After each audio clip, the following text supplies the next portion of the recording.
প্রায় পুরোটা বছর জুড়ে দলের পারফরম্যান্সে যারা হতাশ ছিলেন, বছরের শেষ দিকে এসে সেই দর্শকরাই দারুণ উচ্ছ্বসিত বাংলাদেশ দলের পারফরম্যান্সে। জিম্বাবুয়ের বিপক্ষে বাংলাদেশ দলের পারফরম্যান্স দর্শকদের প্রত্যাশাও বাড়িয়ে দিয়েছে। তাইজুল ও আজকে অভিষেকেই আজকে ও যা করলো, হ্যাটট্রিক করে ফেললো, এটা খুবই আমাদের জন্য ভালো, আমাদের দেশের জন্য খুবই ভালো।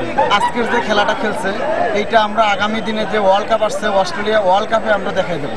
সে পারফর্ম অনেক ডেভেলপ করছে। ফার্স্টের দিক হয়তো বা লোয়ার ছিল, লাস্টের দিক এবং আপার হয়েছে, এবং আমরা ভবিষ্যৎ চিন্তা করি যে সামনে যে বিশ্বকাপটা আছে সেই বিশ্বকাপে যেন বাংলাদেশ অনেক ভালো খেলে।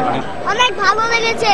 তাইজুল রেকর্ড করছে, অবশ্যই আমরা গর্বিত বাংলাদেশ হিসাবে এবং আশা করি আরো ভালো করবে ভবিষ্যতে। I am very happy and excited যে বাংলাদেশ আজকে অনেক ভালো খেলেছে, অ্যান্ড আমি আশা করি যে এই ধারাবাহিকতা যেন বজিয়ে রাখে। ইভেন আমরা ওয়ার্ল্ড কাপে আশা করছি বাংলাদেশ যেন ওয়ার্ল্ড কাপ জিতে। বাংলাদেশ টিম টেস্ট এবং ওয়ানডেতে জিম্বাবুয়েকে হোয়াইট ওয়াশ করেছে। আসলে এটা আমাদের জন্য অনেক বড় একটা প্রাপ্তি। আসলে এই ধারাবাহিকতা যদি ধরে রাখতে পারে, আমার মনে হয় ওয়ার্ল্ড কাপে বাংলাদেশ অবশ্যই যে কোনো টিমের সাথে ভালো খেলতে পারবে ইনশাআল্লাহ, আমি আশাবাদী।